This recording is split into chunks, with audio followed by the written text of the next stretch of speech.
உள்துறை அமைச்சர் பேசியது அப்பட்டமான பொய் என திமுக துணை பொதுச் செயலாளர் ராசா காட்டு. அமைதியான மாநிலத்தில் சட்டம் ஒழுங்கு பிரச்சனையை உருவாக்கி ஆதாயம் பார்க்க முயற்சி என குற்றச்சாட்டு. அப்பட்டமான பொய், அருவருப்பான வஞ்சகம், பிளவு நோக்கம் கொண்ட சூதுரை.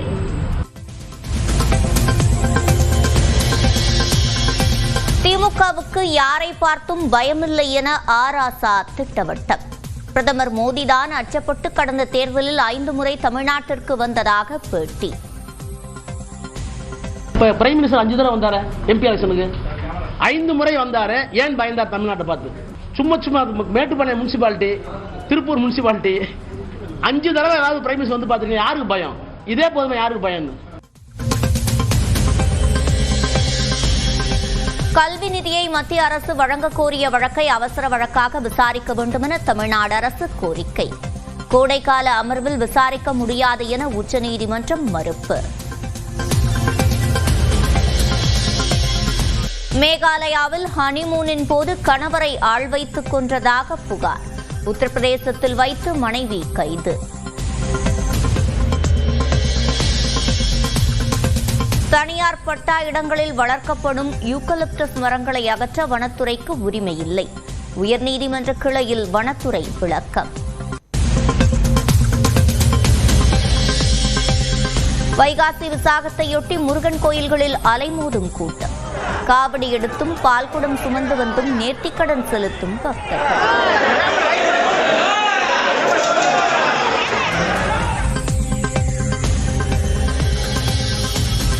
தாம்பரம் அரசு சேவை இல்லத்தில் மாணவிக்கு பாலியல் தொல்லை கொடுக்கப்பட்டதற்கு எடப்பாடி பழனிசாமி கண்டனம். சேவை இல்லங்களில் மகளிர் பாதுகாவலர்கள் நியமிக்கப்படுவார்கள் என அமைச்சர் கீதா ஜீவன் அறிவிப்பு. அறந்தாங்கி அரசு மாதிரி பள்ளியில் 12ஆம் வகுப்பில் 42 விழுக்காடு மாணவர்கள் தேர்ச்சி பெறாத விவகாரம். ஒரு ஆசிரியர் சஸ்பெண்ட், 7 ஆசிரியர்கள் பணியிட மாற்றம்.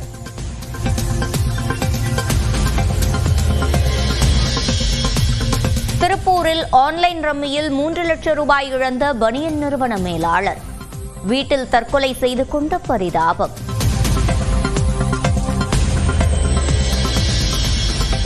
மதுரை தூத்துக்குடி இடையே 2 சுங்கச்சாவடிகளில் கட்டணம் வசூலிக்க விதித்த தடை நீக்கம்.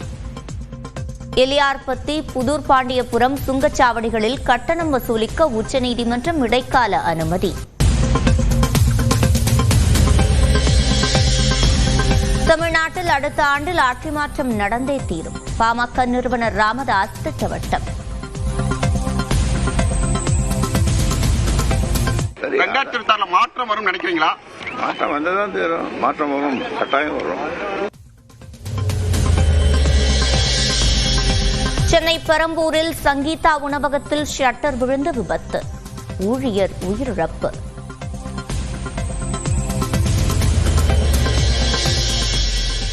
பவானிசாகரில் உள்ள நகைக்கடையில் 2 சவரன் நகை திருட்டு. நகை வாங்குவது போல் வந்து திருடிச் சென்ற பெண் சிசிடிவியால் சிக்கினார்.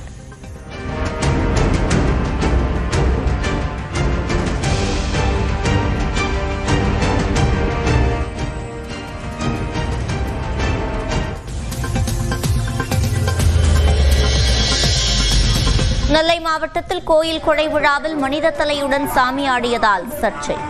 5 பேர் மீது காவல்துறையினர் வழக்கு பதிவு.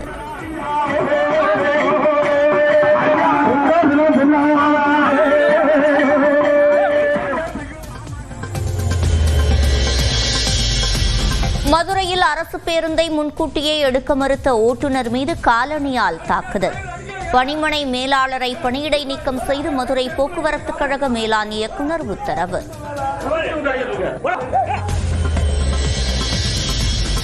தனது பாடல்களின் வரிகளை அனுமதியின்றி படத்தலைப்புகளாக வைப்பதாக வைரமுத்து ஆதங்கம். கேட்டுவிட்டு செய்வது நாகரீகம் ஆகாதா என கேள்வி. காசா மக்களுக்கு உதவிப் பொருட்களுடன் சென்ற சுற்றுச்சூழல் செயற்பாட்டாளர் கிரேட்டா தன்பர்க் நடுக்கடலில் கைது. திருப்பி அனுப்பியது இஸ்ரேலிய கடற்படை.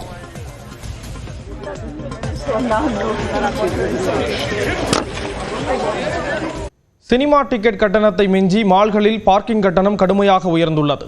இந்த நிலையில் பார்க்கிங் கட்டணத்தை முறைப்படுத்த வேண்டும் என்ற கோரிக்கை எழுந்திருக்கிறது. இது குறித்து விரிவாக பார்க்கலாம் இந்த தொகுப்பில். நாளுக்கு நாள் ஹைடெக் சிட்டியாக மாறி வரும் சென்னையில் மக்கள் கூடும் இடங்களில் முக்கியமானதாக வணிக வளாகங்கள் உள்ளன. ஒரே இடத்தில் பலதரப்பட்ட பொருட்கள் கிடைப்பதும், உணவு விடுதி, திரையரங்கு, விளையாட்டு உள்ளிட்ட பொழுதுபோக்கு வசதிகள் இருப்பதும் பொதுமக்களை மால்களை நோக்கி ஈர்க்கின்றன. சென்னை மற்றும் அதன் சுற்றுவட்டார பகுதிகளில் சிறியதும் பெரியதுமாக 30 ஷாப்பிங் மால்கள் இருக்கின்றன. இந்த மால்களில் வசூலிக்கப்படும் பார்க்கிங் கட்டணம்தான் நடுத்தர மக்களை பயமுறுத்துவதாக மாறியுள்ளது. இந்தியாவின் மற்ற நகரங்களுடன் ஒப்பிடுகையில் சென்னையில் உள்ள வணிக வளாகங்களில் பார்க்கிங் கட்டணம் உச்சபட்சமாக இருப்பது அதிர்ச்சியை ஏற்படுத்தியுள்ளது. சென்னையில் உள்ள மால்களில் குறைந்தபட்சம் 1 மணி நேரத்திற்கு கார் பார்க்கிங் கட்டணமாக 80 ரூபாயும், பைக் பார்க்கிங் கட்டணமாக 40 ரூபாயும் வசூலிக்கப்படுகிறது. சென்னையை விட பெங்களூருவில் கட்டணம் குறைவு என்பதும், மும்பை, புனே நகரங்களில் சென்னையை விட 2 மடங்கு கட்டணம் குறைவு என்பது குறிப்பிடத்தக்கது. டெல்லி, கொல்கத்தா நகரங்களில் சென்னையை விட 4 மடங்கு கட்டணம் குறைவு என்பதும் கவனிக்கத்தக்கது. சினிமா டிக்கெட் கட்டணம் அதிகரிக்கப்பட்டுள்ள நிலையில் அதைவிட அதிகமாக பார்க்கிங்கிற்கு செலவு செய்ய வேண்டியிருப்பதால் குடும்பத்தோடு ஷாப்பிங் மால்களுக்கு செல்ல ஒரு கணம் யோசிக்க வேண்டியிருப்பதாக பொதுமக்கள் கருதுகின்றனர். பார்க்கிங்கே ஒரு 100 ரூபா போவோம். உள்ளே போனால் பாப்கார்னுக்கு 400 ரூபா கேட்பாங்க, 500 ரூபா கேட்பாங்க. இருக்க படம் வாங்கி சாப்பிட்டு போயிடாங்க. இல்லாத படம் கஷ்டப்பட்டு தானே. அதை கொஞ்சம் கம்மி பண்ணால் நல்லா தான் இருக்கும். டிக்கெட்டும் 200 ரூபா போகுது. அப்போ பாப்கார்னு 400 ரூபா கொடுத்து பார்க்கணும். அப்போ என்ன பண்ணுவாங்க, எல்லாம் டிவியில் தான் வந்து படம் பார்ப்பாங்க. வணிக வளாகங்களில் பார்க்கிங் கட்டணத்தை முறைப்படுத்த வேண்டும் என பொதுமக்கள் கோரிக்கை விடுத்துள்ளனர். நான் மும்பையில் ஒரு 4.5 இயர்ஸ் இருந்திருக்கேன். அங்கேயும் நான் போயிருக்கேன் ஷாப்பிங் மால்ஸ்லாம். அங்கே இந்த அளவுக்கு அதிகமான சார்ஜஸ் கிடையாது. இங்கே ரொம்பவே அதிகமாக இருக்குது. உள்ளே பார்த்தீங்கன்னா நிறைய பேர் சும்மா போயிட்டு ஒரு விண்டோ ஷாப்பிங் மட்டும் பண்ணாமல் நிறைய பேர் சூப்பர் மார்க்கெட்ஸ் போகிறாங்க. அங்கே போயிட்டு ப்ரொவிஷன்ஸ் எல்லாம் வாங்குறாங்க. நிறைய பேர் ஷாப்பிங் பண்ணிட்டும் வராங்க, படத்துக்கு போகிறாங்க.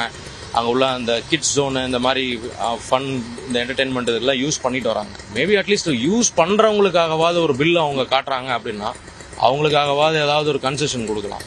வணிக வளாகங்களின் இந்த போக்கை கட்டுப்படுத்த அரசு தலையிட வேண்டும் என்பதே மக்களின் கோரிக்கையாக உள்ளது. நியூஸ் 18 தமிழ்நாடு தொலைக்காட்சி செய்திகளுக்காக செய்தியாளர் சுபாஷ். பாமக நிறுவனர் ராமதாஸ் மற்றும் மகன் அன்புமணிக்கு இடையிலான உரசலை சரிப்படுத்த தீவிர முயற்சிகள் மேற்கொள்ளப்படும் நிலையில் விரைவில் நல்ல செய்தி வரும் என ராமதாஸ் தெரிவித்துள்ளார். நல்ல செய்திகள் விரைவில் வரும். அரசியலுக்கு வயசு கிடையாது சொல்லுவாங்க. கூட்டணி யாரோடு